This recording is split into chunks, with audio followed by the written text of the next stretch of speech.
Keterampilan Dasar Klinik Kebidanan Farhatul Latifah dari tingkat 1B. Pembahasan materi.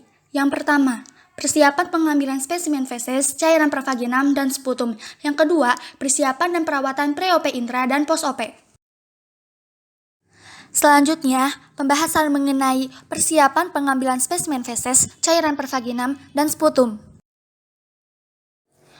Persiapan pengambilan spesimen feses, pengertian untuk pemeriksaan lab dengan cara pengambilan tertentu. Tujuan, mendeteksi adanya bakteri, parasit, telur cacing, virus, mengetahui gangguan pada gastrointestinal. Alat dan bahan, sarung tangan, vaselin, botol bersih, lidi kapas lembab, bengkok, pengalas, tisu, sampiran, tempat bahan pemeriksaan.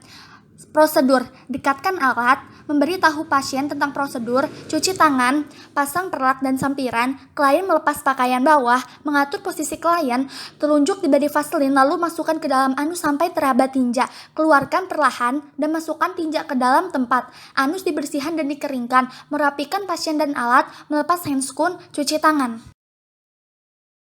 Menegakkan diagnosa pengambilan feses, makna nilai abnormal. Yang pertama, meningkat, meliputi anemia hemolitik, jaundice hemolitik. Yang kedua, menurun, meliputi anemia aplastik, obstruksi biliari komplit, hepatik jaundice, jaundice obstruksi, terapi antibiotik oral, penyakit liver yang kuat. Persiapan pengambilan spesimen cairan pervaginam. Pengertian dan tujuan. Keputihan adalah cairan yang keluar dari vagina. Keputihan timbul secara normal dan fisiologis. Perubahan normal karena hormon. Perubahan fisiologis karena kondisi medis tertentu.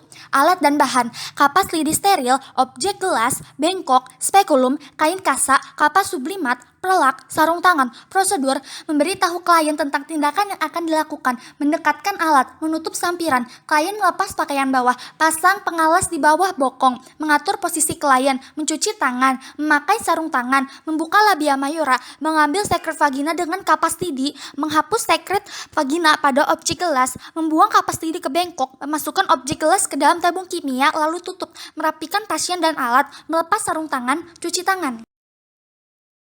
Menegakkan diagnosa pengambilan cairan pervaginam. Yang pertama, nilai normal jika tidak ditemukan sel-sel abnormal. Yang kedua, nilai abnormal meliputi kanker serviks, infeksi jamur, proses inflamasi, infeksi parasitik, penyakit kelamin. Persiapan pengambilan spesimen sputum. Pengertian, sputum atau dahak adalah bahan yang keluar dari bronki atau trakea. Tujuan, untuk mengetahui BTA dan mikroorganisme seperti TBC, pneumonia bakteri, bronkitis kronis, bronkiektasis.